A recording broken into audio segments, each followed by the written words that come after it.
முதிர் வயதில் ஒருவர் எழுதியுள்ள செய்யுள் ஒன்றை வாசிக்கிறேன், கேளுங்கள். நான் இன்னும் இங்கே இருக்கிறேன். என் தோற்றத்தில் சிறப்பு எதுவும் இல்லை.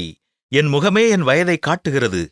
என்னுடைய உடம்பில் சில தேய்மானங்கள் தெரிகின்றன. மேலும் எனது ஆற்றல் ஒரே மாதிரியாக இல்லை. அடிக்கடி என்னுடைய நினைவாற்றலை இழக்கிறேன். எல்லா நேரத்திலும் பொருட்களை இழக்கிறேன். நான் என்ன செய்ய வேண்டும் என்ற ஒரு நிமிடம் எனக்கு தெரியும். உடனே அது என் மனதை விட்டு நீங்கி விடுகிறது. நான் என் கண்ணாடியை தவிர்க்க கடுமையாக முயற்சிக்கிறேன். நான் பார்க்க விரும்பாத விஷயங்கள் உள்ளன. நான் ஒரு வினாடி அதை பார்த்தாலும் அந்த நேரங்களிலும் என்னால் இனி என்னை அடையாளம் காண முடியாதது போல தெரிகிறது. நான் எளிதாகச் செய்த காரியங்கள் இப்போது வலிகளை ஏற்படுத்துகிறது. நான் செய்யும் காரியங்களின் தரம் எப்போதும் ஒரே மாதிரியாக இருக்காது.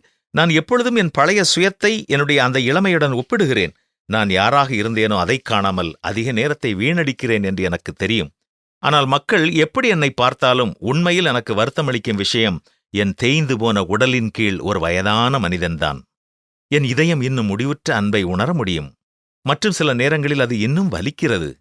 என் இதயத்தை மிகுந்த மகிழ்ச்சியால் நிரப்ப முடியும். பின்னர் அது திடீரென்று உடைந்து போகலாம். என் ஆத்மா இன்னும் அனுதாபத்தை உணர முடியும். மன்னிப்பு மற்றும் அமைதிக்காக இயங்குகிறது. மேலும் சில சமயங்களில் வாழ்க்கை ஒளியாக பிரகாசிக்கும். சில நேரங்களில் தனிமையாக உணர்கிறேன். ஆனால் இப்பொழுது பிறரை மன்னிக்கவும் கடந்த கால மோதல்களை விடவும் தயாராக உள்ளது. அதனால் சிலருக்கு நான் அசிங்கமாகவும் வயதானவராகவும் தோன்றலாம்.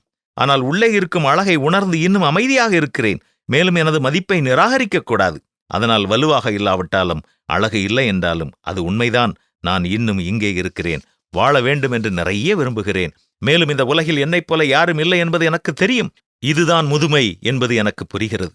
இப்படி முதுமையை கடந்து வருபவர்களை நாம் எப்படி மதிக்கிறோம் என்பதே மிகவும் முக்கியம். நரைத்தவனுக்கு முன்பாக எழுந்து முதிர் வயதுள்ளவன் முகத்தை கனம் பண்ணி, உன் தேவனாகிய கர்த்தருக்கு பயப்படுவாயாக, நான் கர்த்தர் என்பதுதான் வேத வாக்கியம்.